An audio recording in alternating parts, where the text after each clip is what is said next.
Life-altering paradoxes to fall asleep to. The liar paradox. One of the oldest and most fundamental paradoxes in philosophy is known as the liar paradox. In its simplest form, it can be expressed in a single statement. This statement is false. Now, let's think about this carefully. If the statement, "this statement is false," is true, then what it claims must be correct, meaning the statement itself must be false. But if the statement is false, then its claim that it's false must be incorrect, which would make the statement true. We've reached a logical loop that seems impossible to resolve. Consider this variation. Imagine a person named Alex who says, "Everything I tell you is a lie." If we assume Alex is telling the truth, then this statement must be a lie, creating a contradiction. If Alex is lying, then not everything they say is a lie, which means they must sometimes tell the truth, including potentially this very statement, another contradiction. The liar paradox has puzzled philosophers since ancient Greece, when the philosopher Epimenides, himself a Cretan, supposedly stated, "All Cretans are liars." This paradox reveals the limitations of our logical systems and language itself. It forces us to question whether every meaningful sentence must be either true or false, or if some statements might exist in a different category altogether. The grandfather paradox. The grandfather paradox is one of the most famous thought experiments regarding time travel. Imagine you've built a time machine and traveled back to when your grandfather was a young man, before he met your grandmother. What would happen if you prevented your grandfather from meeting your grandmother in this past timeline? If you succeeded in this, then your parent would have never been born. And if your parent was never born, you would never have been born either. But if you were never born, you couldn't have traveled back in time to prevent them from meeting in the first place. This creates an impossible logical loop. Consider this example. Imagine someone named James who builds a time machine. He travels back to 1950 and prevents his grandfather from meeting his grandmother at a dance where they originally met. But if they never meet, James's mother is never born, which means James himself is never born, but then who traveled back in time to interfere with the dance? The grandfather paradox highlights the logical problems with the concept of backward time travel. Physicists and philosophers have proposed various solutions, including the idea of parallel universes or timelines, where your actions in the past create a new branch of reality rather than changing your original timeline. Others suggest that the laws of physics might somehow prevent such paradoxical actions from occurring in the first place, a concept called the chronology protection conjecture.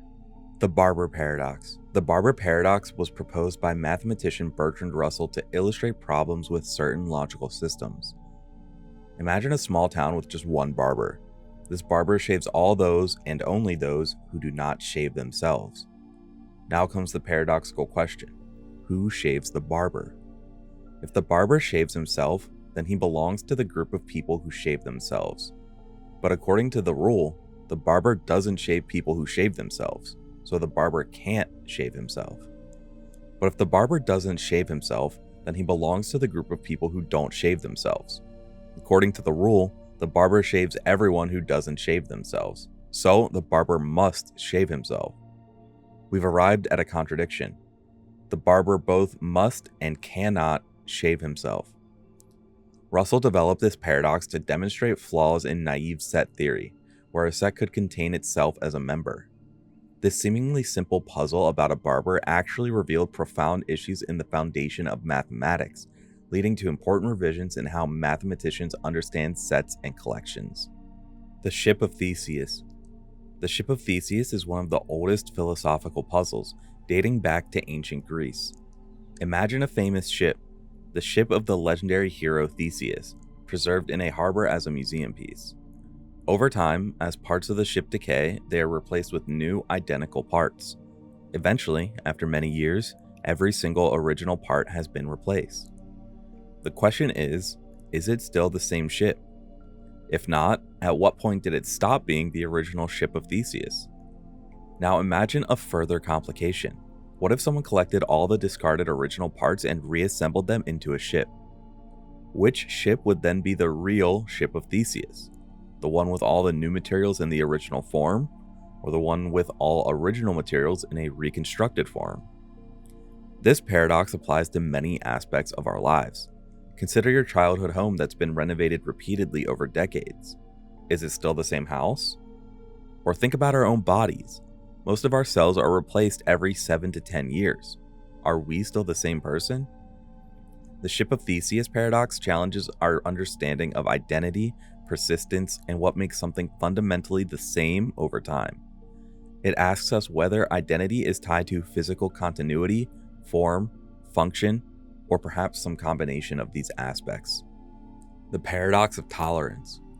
The paradox of tolerance was articulated by philosopher Karl Popper in 1945. It poses a challenging question.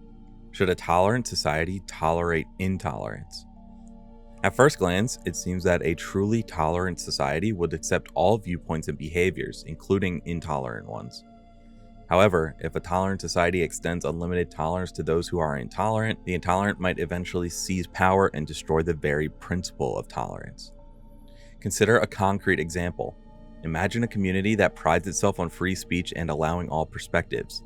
Then, a group emerges that advocates for silencing certain minority voices completely. If the community remains tolerant of this intolerant position, they may eventually find their foundational value of free speech destroyed when this group gains enough power.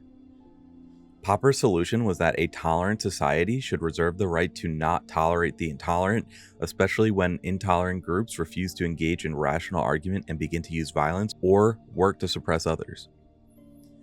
He wrote, "We should claim the right to suppress them if necessary, even by force, for it may easily turn out that they are not prepared to meet us on the level of rational argument." The paradox of tolerance remains highly relevant in contemporary discussions about free speech, hate speech, and the limits of permissible discourse in democratic societies. It reminds us that unlimited tolerance could potentially lead to the disappearance of tolerance altogether. The paradox of choice. The paradox of choice, popularized by psychologist Barry Schwartz, suggests that while freedom of choice is positive, too many options can actually lead to anxiety, dissatisfaction, and paralysis in decision-making. Intuitively, we might think that more choices would make us happier. After all, with more options, we're more likely to find exactly what we want. However, research has shown that an abundance of choices often makes people less satisfied with their decisions and more likely to experience regret. Consider walking into an ice cream shop. If there are just 3 flavors, vanilla, chocolate, and strawberry, you can quickly make a choice and enjoy your ice cream. But what if there are 50 flavors? You might spend so long deliberating that your enjoyment diminishes. After choosing, you might wonder if another flavor would have been better, reducing your satisfaction with the flavor you selected. This paradox extends to more significant life choices too. When faced with too many career paths, relationship options, or even retirement plans, people often delay decisions, making poorer choices or feel less satisfied with their eventual selection. The paradox of choice reveals something important about human psychology. Our happiness is not simply about maximizing options, but finding the right balance between freedom and simplicity. Sometimes, having fewer but better options leads to greater well-being than unlimited choice. The twin paradox. The twin paradox emerges from Einstein's theory of special relativity and deals with the effects of time dilation. Imagine 2 identical twins. Let's call them Astra and Terra. Astra becomes an astronaut and leaves Earth on a spaceship traveling at close to the speed of light, while Terra remains on Earth.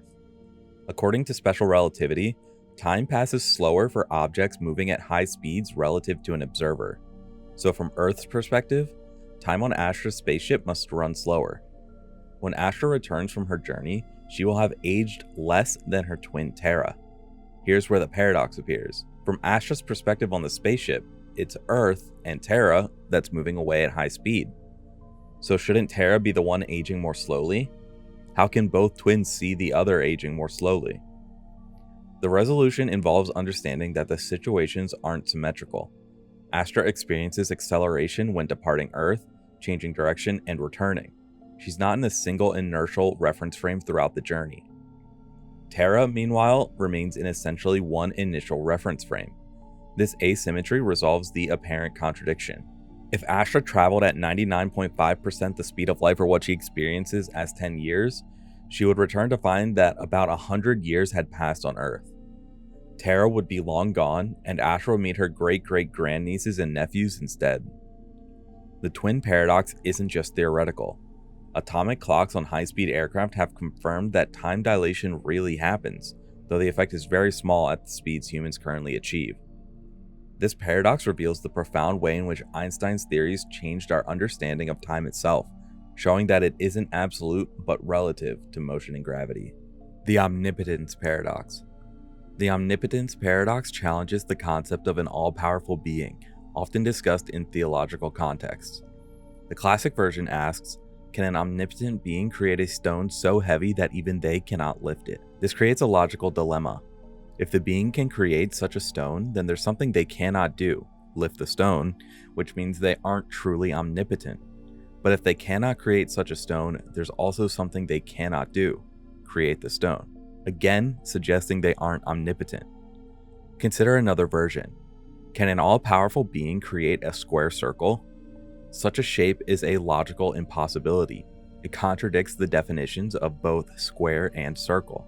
Theologians and philosophers have proposed several responses to this paradox. Some suggest that omnipotence should be defined as the ability to do anything that is logically possible, excluding logical contradictions. Others argue that an omnipotent being might transcend the laws of logic themselves. The omnipotence paradox invites us to think carefully about what we mean by concepts like all-powerful and whether certain logical limitations apply even to theoretical ultimate powers. It shows how language and logic can create puzzles when dealing with absolute concepts. The paradox of the heap.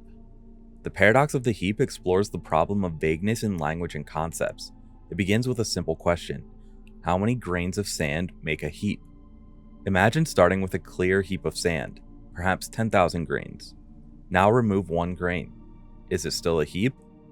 Most people would say yes. Remove another grain, and another. Each individual removal doesn't seem to transform the heap into a non-heap. But if we continue this process grain by grain, eventually we'll reach just one grain of sand, which clearly isn't a heap. So at what exact point did our heap become a non-heap? It seems impossible to identify the specific number of grains that marks the boundary between heap and not a heap. This paradox applies to many concepts in our language. When does a person with thinning hair become bald? How many houses make a village? How many dollars make someone rich? All these terms have fuzzy boundaries.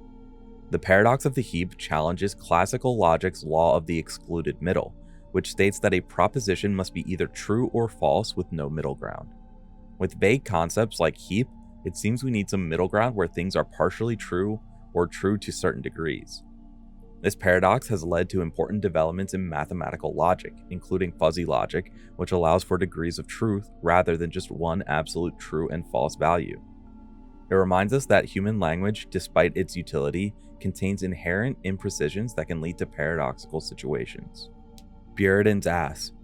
Buridan's ass is a philosophical paradox named after Jean Buridan, a 14th century French philosopher. The paradox involves a hungry donkey placed precisely midway between two identical piles of hay. Since the hay piles are exactly equal in size, distance, and appeal, the donkey has no reason to choose one pile over the other. According to a simplistic view of rationality and determinism, the donkey has no way to make a choice, as there's no rational basis for preferring either pile. The paradox suggests that the perfectly rational donkey would starve to death while contemplating this impossible decision, unable to select one pile over the other. Imagine yourself in a restaurant with two identical meals placed at equal distances. Both meals are your favorite food, same portion size, same temperature, same everything. Would you be paralyzed by indecision?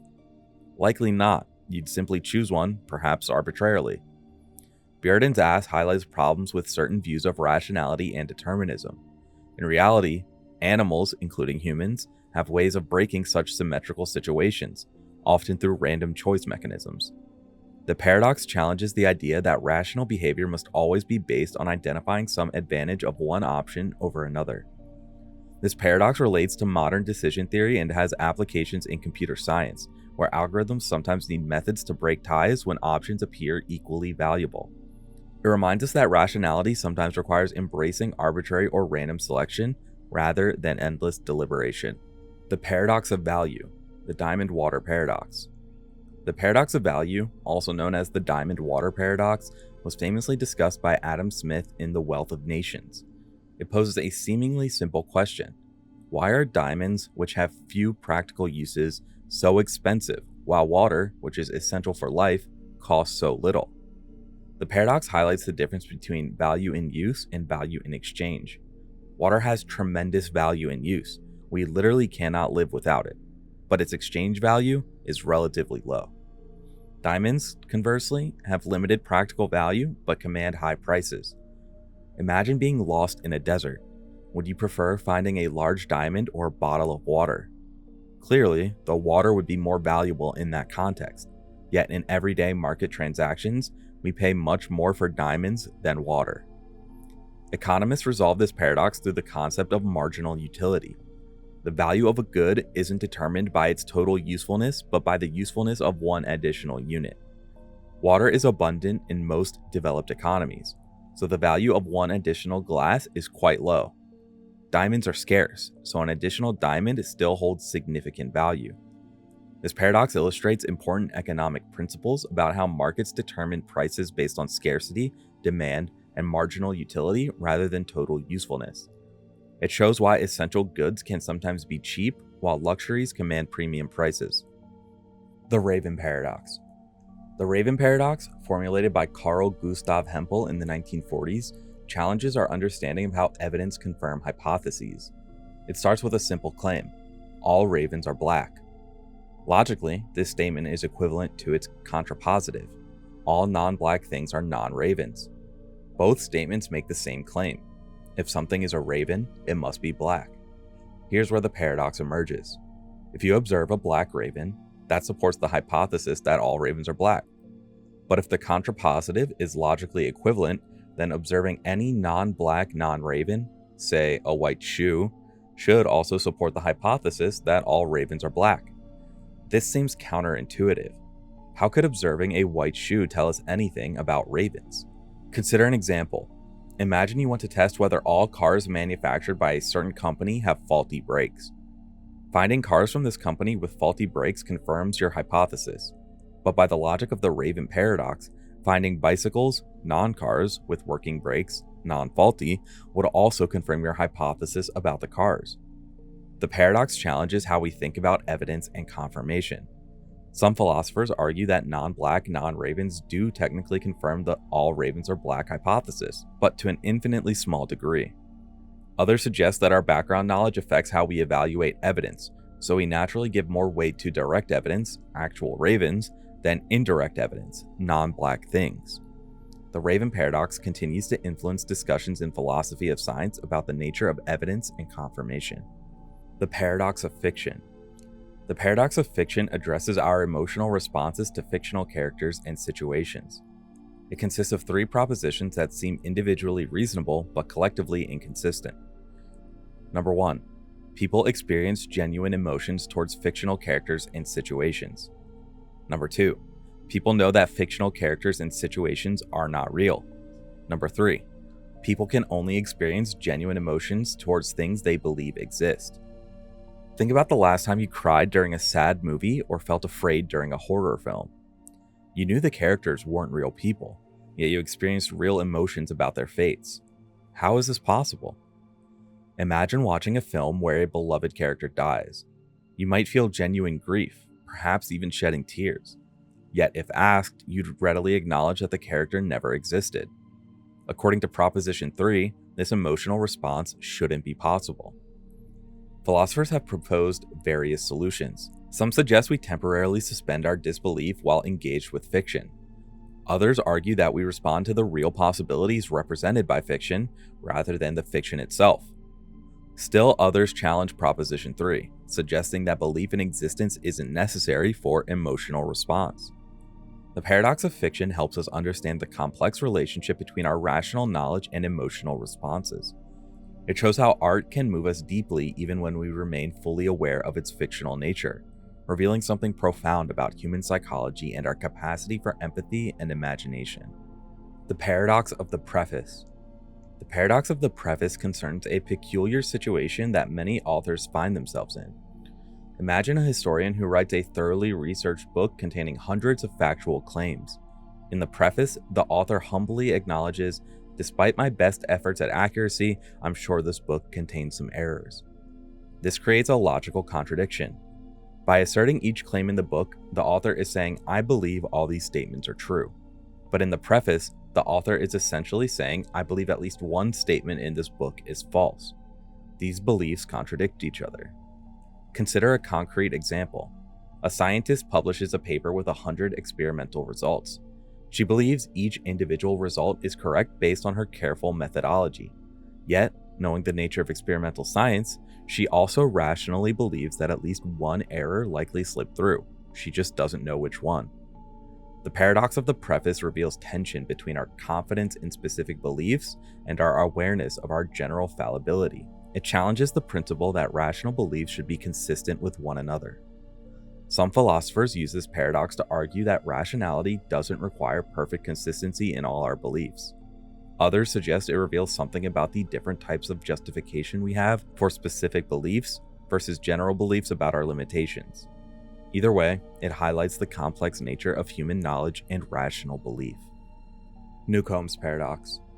Newcomb's paradox represents a fascinating decision problem that pits causal decision theory against evidential decision theory. It goes like this. Imagine a super intelligent being who can predict your choices with near perfect accuracy. This being presents you with two boxes. Box A is transparent and contains $1,000. Box B is opaque and contains either $1 million or nothing. The being instructs that you may select either only box B or both boxes. Here's the twist. That being has already made a prediction about whether you'll take just box B or both boxes. If the being predicted you take only box B, they put $1 million in it. If they predicted you take both boxes, they left box B empty. What should you choose to maximize your money? One line of reasoning says, the money is already in the boxes when you make your choice, so whatever's in box B is already determined. Taking both boxes gets you at least $1,000 and potentially $1,001,000 if box B has money in it. This approach always yields $1,000 more than taking box B alone. The opposing reasoning says, given the being's predictive accuracy, if you choose both boxes, you'll almost certainly just get $1,000 because box B will be empty. If you choose just box B, you'll almost certainly get $1 million. Therefore, taking only box B maximizes your expected gain. This paradox reveals a tension between causal thinking, my choice can't affect what's already in the boxes, and evidential thinking, my choice is evidence of what the predictor likely put in box B. It has implications for decision theory, free will, and even how we think about cause and effect. The paradox of voting. The paradox of voting reveals a surprising problem with democratic decision-making. It shows that collective preferences can be cyclic even when individual preferences are not, making it impossible to determine a clear will of the people. Imagine three voters, Alice, Bob, and Charlie, deciding between three options, X, Y, and Z. Alice prefers X over Y and Y over Z. Bob prefers Y over Z and Z over X, and Charlie prefers Z over X and X over Y. Each voter has consistent transitive preferences, but when we try to determine the collective preference, X beats Y, Alice and Charlie prefer X over Y, Y beats Z, Alice and Bob prefer Y over Z, and Z beats X, Bob and Charlie prefer Z over X. This creates a cycle, X, then Y, then Z, then X, making it impossible to select a winner that reflects the group's preferences. This paradox applies to real-world elections. Imagine voters choosing between three political candidates with three different positions on taxes, environment, and social issues. With enough voters having different priority rankings, you could easily get a situation where candidate A beats B, B beats C, but C beats A. The paradox of voting challenges the idea that democratic voting can always produce a consistent representation of group preferences. It has led to important work in social choice theory and voting system design, as different voting methods, plurality voting, ranked choice, approval voting, etc., handle this paradox differently. Kenneth Arrow's famous impossibility theorem built on this paradox to show that no voting system can satisfy all desirable democratic criteria simultaneously. Galileo's paradox. Galileo's paradox concerns the counterintuitive properties of infinite sets. Galileo Galilei observed that we can establish a one-to-one correspondence between the set of all natural numbers 1, 2, 3, and the set of perfect squares 1, 4, 9. For every natural number n, we can pair it with its square n squared. So 1 pairs with 1, 2 with 4, 3 with 9, and so on. Every natural number gets matched with exactly one perfect square, and every perfect square gets matched with exactly one natural number. This seems paradoxical because perfect squares are a subset of natural numbers. There are many natural numbers that aren't perfect squares, like 2, 3, 5, 6, etc. So how can a subset have the same size as the whole set? Imagine a hotel with infinitely many rooms, all occupied. You might think it's impossible to accommodate a new guest. But by moving the guest in room 1 to room 2, room 2 to room 3, and so on, room 1 becomes available for the new guest. This illustrates how infinity behaves differently than finite quantities. Galileo's paradox helped mathematicians develop the concept of cardinality for measuring the size of sets. Two sets have the same cardinality if their elements can be paired 1 to 1. Modern mathematics accepts that infinite sets can have the same cardinality as some of their proper subsets, one of the defining characteristics of infinity. This paradox reveals profound truths about infinity and has challenged mathematicians to develop more rigorous foundations for understanding infinite collections. The teletransportation paradox. The teletransportation paradox, explored by philosopher Derek Parfit, raises profound questions about personal identity. Imagine a teletransportation device that works by scanning your body down to the atomic level, destroying your original body, and then recreating an exact copy atom by atom at a distant location. The paradox asks, would the person who emerges from the teletransporter still be you? Are they the same person who entered the machine, or merely a duplicate who believes they're you? Consider this scenario. You step into a teletransporter on Earth that will send you to Mars. The machine scans you, but a malfunction occurs. It creates your copy on Mars but fails to destroy your original body on Earth. Now, there are two versions of you, both with the same memories up to the point of teletransportation. Which one is the real you? Could both be you? Neither? Parfit suggested that personal identity may not be what matters. What's important is psychological continuity and connectedness. The new person has your memories, personality, and believes themselves to be you. This perspective challenges our intuitive understanding of identity as an all-or-nothing property. The teletransportation paradox relates to questions about consciousness, the nature of the self, and what makes someone the same person over time. It has implications for how we think about various technologies and philosophical concepts, from mind uploading to the afterlife. The tragedy of the commons. The tragedy of the commons isn't technically a logical paradox, but rather a paradoxical situation in economics and social science. It describes a scenario where individual rational behavior leads to collective irrationality. Imagine a common pasture shared by multiple shepherds. Each shepherd can choose how many sheep to graze on this land. From an individual perspective, it's rational to add more sheep. Each additional animal benefits the individual shepherd entirely, while the cost of overgrazing is shared among all shepherds. However, if every shepherd follows this rational self-interest, the commons become overgrazed, the pasture is destroyed, and everyone suffers. We see this dynamic in many real-world situations. Consider fisheries. Each fishing boat has an incentive to catch as many fish as possible, but if all boats maximize their catch, fish populations collapse, harming everyone in the long run. Similarly, each nation has economic incentives to emit greenhouse gases, but collective emissions lead to climate change that harms all nations. The paradox lies in how rational individual choices lead to irrational collective outcomes.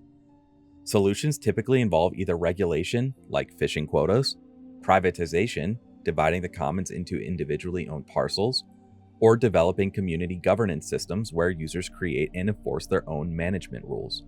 Economist Elinor Ostrom won a Nobel Prize for showing how communities throughout history have developed successful systems for managing commons without resorting to top-down regulation or privatization. The tragedy of the commons reminds us that in interconnected systems, self-interest alone doesn't always lead to optimal outcomes. The dichotomy paradox. The dichotomy paradox is one of Zeno's famous paradoxes of motion. It argues that it's impossible to complete any journey because you must first travel half the distance, then half the remaining distance, then half of what still remains, and so on infinitely. Imagine you want to walk from your bedroom to the kitchen, a distance of 10 meters. Before reaching the kitchen, you must first try to reach the halfway point, 5 meters. But before reaching 5 meters, you must reach 2.5 meters. Before that, 1.25 meters, then 0.625 meters, and so on. Since there are infinitely many such points to reach, and you cannot complete an infinite number of tasks in finite time, it seems impossible to ever reach the kitchen. Yet we know from experience that we do complete journeys. This creates the paradox. The modern mathematical resolution involves understanding infinite series. While there are infinitely many segments in Zeno's scenario, they get progressively smaller, and their sum converges to a finite value. The sum 5 plus 2.5 plus 1.25 plus 0.625, and so on, equals exactly 10. We can complete infinitely many tasks if each successive task takes proportionally less time. The dichotomy paradox challenged ancient Greek mathematics, which lacked tools for handling infinity and infinite sums. It contributed to the development of calculus and our understanding of limits, convergence, and the nature of continuity. It reminds us that our intuitive understanding of infinity can lead us astray without proper mathematical foundations. The mere addition paradox. The mere addition paradox, proposed by philosopher Derek Parfit, challenges our intuitions about population ethics and what makes a world better or worse. Consider 3 possible worlds. World A, 10 billion very happy people, happiness level 10. World A plus, the 10 billion people from World A, plus an additional 10 billion people with lives that are worth living, but less happy, happiness level 5. World B, 20 billion equally happy people, happiness level 8. The paradox emerges when we try to rank these worlds from best to worst. Many would agree that World A plus is no worse than World A. Adding people with lives worth living doesn't make the world worse. And 2, World B is better than World A plus. Same population size but more equal distribution of happiness. But transitivity would then require World B to be better than World A.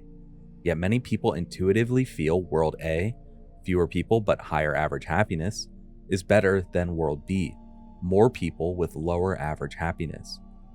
This creates a paradoxical cycle where A is less than or equal to A plus, is less than or equal to B, which is less than or equal to A, challenging our ability to consistently rank different population scenarios.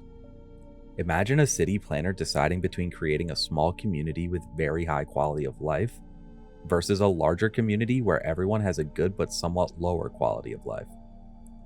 The mere addition paradox highlights the difficulty in determining which option is better. This paradox has significant implications for how we think about population policy, future generations, and the moral value of bringing new people into existence. It reveals tensions between different ethical principles like total happiness, average happiness, and equality. The prisoner's dilemma. The prisoner's dilemma, while technically a game theory problem rather than a logical paradox, presents a paradoxical situation where rational individual choices lead to an outcome that's worse for everyone involved. Imagine 2 criminals arrested for a crime and placed in separate cells with no way to communicate. The prosecutor offers each prisoner the same deal. Number 1, if you confess and your partner stays silent, you go free while your partner gets 10 years in prison. Number 2, if you both stay silent, you each get 1 year for a minor charge. Number 3, if you both confess, you each get 5 years. What would you do? Let's analyze the choices. If your partner stays silent, you're better off confessing, going free versus 1 year. If your partner confesses, you're still better off confessing, 5 years versus 10 years. So regardless of what your partner does, confessing seems like the rational choice for you. By symmetry, confessing is also rational for your partner. This leads both prisoners to confess and receive 5 years each, a worse outcome than if both had stayed silent and received just 1 year each. The paradox is that rational self-interest leads to a collectively worse result. We see this dynamic in many real-world situations: corporate price wars, climate change mitigation, and more. In each case, individual rationality can lead to collective irrationality. The prisoner's dilemma has profound implications for cooperation, trust, and social organization. It helps explain why we need mechanisms like laws, contracts, reputation systems, and repeated interactions to overcome the tendency towards self-defeating selfish behavior. Opposite day. Opposite day presents a lighthearted yet logically fascinating paradox. Imagine someone declares, "Today is opposite day." On opposite day, every statement means the opposite of what it would normally mean. But this immediately creates a contradiction. If today is truly opposite day, then the statement, "Today is opposite day," means the opposite, that today is not opposite day. But if today is not opposite day, then the statement should be taken literally, meaning it is opposite day. We've reached a logical loop. Consider this scenario. Your friend says, "Today is opposite day and I hate ice cream." If it's really opposite day, then the first part of the statement means it's not opposite day.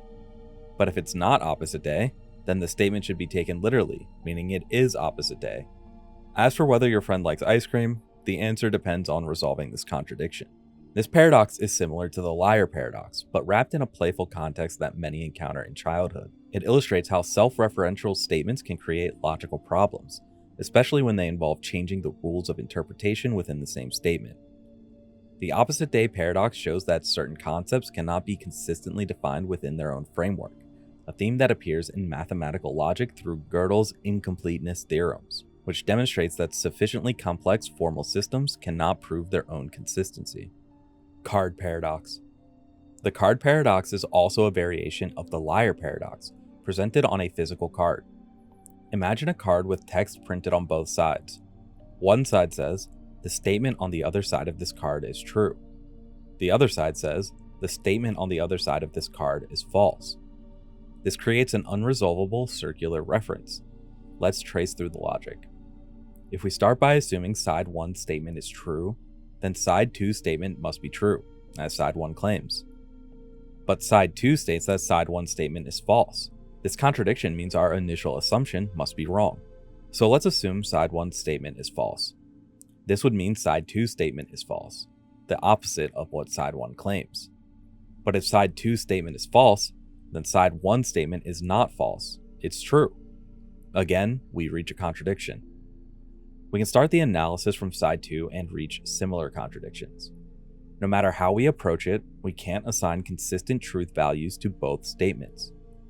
The card paradox illustrates how systems of self-reference can create statements that cannot be consistently evaluated as either true or false.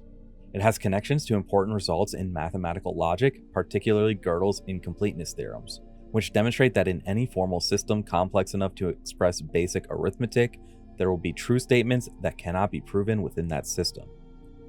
This seemingly simple paradox on a card reveals profound limitations in formal logical systems and the nature of truth itself. It shows that not all meaningful statements can be neatly categorized as true or false. Some create logical loops that defy resolution within standard logical frameworks. The friendship paradox. The friendship paradox is a statistical phenomenon with a counterintuitive conclusion. On average, your friends have more friends than you do. Despite sounding impossible, after all, how can most people have fewer friends than average? This is mathematically sound and has been empirically verified across many social networks. The paradox arises because people with many friends appear in more friendship lists than people with few friends. When you calculate the average number of friends that your friends have, individuals with large social networks are overrepresented in this sample. Consider a simple example. In a small town, most people have 2 to 3 friends, but one extremely social person has 20 friends. This popular individual appears in many people's friendship lists, pulling up the average number of friends that a typical person's friends have. The friendship paradox extends beyond social relationships. Similar patterns appear in other networks. On Twitter, the people you follow typically have more followers than you. In scientific collaboration networks, your co-authors typically have more collaborations than you do. This paradox has practical applications. During epidemic outbreaks, monitoring friends of randomly selected individuals rather than the random individuals themselves, provides earlier detection of disease spread because more connected people are more likely to be exposed early. The principle has been used in early warning systems for seasonal flu. The friendship paradox reminds us that our personal perspective can give us a biased view of social structures. It also illustrates how network phenomena can produce results that seem paradoxical but are mathematically consistent. Fitch's paradox of knowability. Fitch's paradox of knowability challenges the intuitive view that all truths are knowable, at least in principle.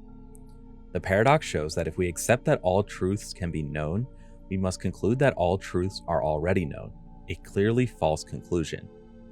The paradox begins with a modest assumption known as knowability principle. If a statement is true, then it is possible for someone to know that it is true. This seems reasonable. Truths might be currently unknown, but they could be discovered eventually. Friedrich Fitch showed through formal logic that this principle leads to the conclusion that all truths are already known, which is obviously false. There are many true facts that nobody currently knows. Consider the statement, P is true, but nobody knows that P is true. This statement can certainly be true for some proposition P. There are many facts that are true but currently unknown, but Fitch showed that if such a statement is true, it cannot be known without creating a contradiction, because knowing this statement would mean knowing that P is true, which contradicts the second part of the statement that nobody knows P. Fitch's paradox has significant implications for philosophy of knowledge. It challenges anti-realist positions that tie truth to knowability. Some philosophers respond by restricting the knowability principle to certain types of truths, while others accept that some truths might be in principle unknowable. This paradox reveals subtle connections between concepts of truth, knowledge, and possibility, showing how seemingly innocent assumptions about knowledge can lead to surprising and problematic conclusions. Simpson's paradox. Simpson's paradox occurs when a trend that appears in different groups of data disappears or reverses when these groups are combined. This statistical phenomenon can lead to misleading interpretations of data if not properly understood. Consider this example from medical research. Imagine two treatments for kidney stones, treatment A and treatment B. Looking at the overall success rates, treatment A successfully treated 78% of patients, 273 out of 350, and treatment B successfully treated 83% of patients, 289 out of 350. Based on these numbers, treatment B seems better. However, when we break down the data by stone size, for small kidney stones, treatment A has a 93% success rate, 81 out of 87, and treatment B has an 87% success rate, 234 out of 270. For large kidney stones, treatment A has a 73% success rate, 192 out of 263, and treatment B has a 69% success rate, 55 out of 80. Surprisingly, treatment A performs better for both small and large stones individually, despite B having a better overall success rate. This happens because treatment A was used more often in the more difficult cases, large stones. This isn't just a mathematical curiosity. Simpson's paradox has appeared in real medical studies, university admission statistics, and gender pay gap analyses. It reminds us that aggregate data can hide important patterns, and proper statistical analysis requires considering relevant subgroups and confounding variables. The paradox gets its name from statistician Edward Simpson, who described it in 1951. It illustrates the danger of drawing conclusions from combined data without examining the underlying structure and highlights the importance of understanding causal relationships rather than just correlations. The Fermi paradox. The Fermi paradox isn't a logical paradox, but rather a contradiction between expectations and observations. Named after physicist Enrico Fermi, it asks, if the universe is so vast and old with billions of Earth-like planets, why haven't we detected signs of alien civilization? The paradox arises from a simple calculation. Our galaxy contains hundreds of billions of stars, many with Earth-like planets. If even a tiny fraction developed technological civilizations, and if some of these civilizations colonized other star systems, the galaxy could be traversed within a few million years, a brief period in cosmic terms. So where is everybody? Consider these numbers. There are approximately 200 billion stars in our galaxy alone. If just 0.1% have planets suitable for life, and 0.1% of those develop technological civilizations, That's still 200,000 technological civilizations in our galaxy. Some should have emerged millions of years before humans. Proposed solutions to this paradox fall into several categories. Number 1, the rare Earth hypothesis. Conditions for complex life are exceptionally rare. Number 2, the Great Filter. Some developmental step is extraordinarily difficult to pass. Number 3, self-destruction. Advanced civilizations tend to destroy themselves. Number 4, the zoo hypothesis. Aliens are deliberately avoiding contact with us. Number 5, the simulation hypothesis. We exist in a simulation not programmed to include aliens. Number 6, they're already here. UFO phenomena represent actual alien contact. The Fermi paradox forces us to confront our assumptions about the evolution of life, technological development, and the behavior of advanced civilizations. It suggests either that intelligent life is much rarer than we might expect, or that technological civilizations behave in ways we don't anticipate. As we continue the search for extraterrestrial intelligence, this paradox remains one of the most profound questions facing astrobiology and the philosophy of science. The bootstrap paradox. The bootstrap paradox is a temporal paradox that occurs when an object or piece of information has no discernible origin because it exists in a time loop. The name comes from the expression pulling oneself up by one's bootstraps, an impossible task that serves as a metaphor for this self-creating loop. Imagine a scenario. You're a physics student who discovers time travel. One day, an elderly version of yourself appears from the future and gives you the complete plans for a time machine. Years later, you build this machine, and when you're elderly, you travel back to give your younger self the same plans. Where did the plans originally come from? They seem to exist in a loop with no point of creation. Consider another example involving information. A music enthusiast travels back in time and meets their favorite composer before they became famous. The time traveler shares their future compositions with the young musician, who then publishes these works, eventually becoming the famous composer the time traveler admired. In this loop, who actually composed the music? The bootstrap paradox challenges our understanding of causality. It suggests the possibility of information or objects that are caught in causal loops with no clear beginning or creation point. While primarily explored in science fiction, the paradox raises interesting questions about causality, time, and information. Some physicists note that in certain interpretations of quantum physics and general relativity, closed time-like curves might theoretically permit such paradoxes. However, most theories that allow for time travel include some mechanism, like the Novikov self-consistency principle, that would prevent such paradoxes from occurring. The crocodile dilemma. The crocodile dilemma is an ancient paradox dating back to Greco-Roman times. The story goes, a crocodile steals a child from the riverbank. When confronted by the child's parent, the crocodile makes a strange offer. I will return your child if and only if you correctly guess whether or not I will return your child. This creates a paradoxical situation. Consider what happens with each possible guess. If the parent guesses, you will return my child, the crocodile faces a dilemma. If it returns the child, then the parent guessed correctly, and according to the deal, the crocodile should return the child, which is consistent.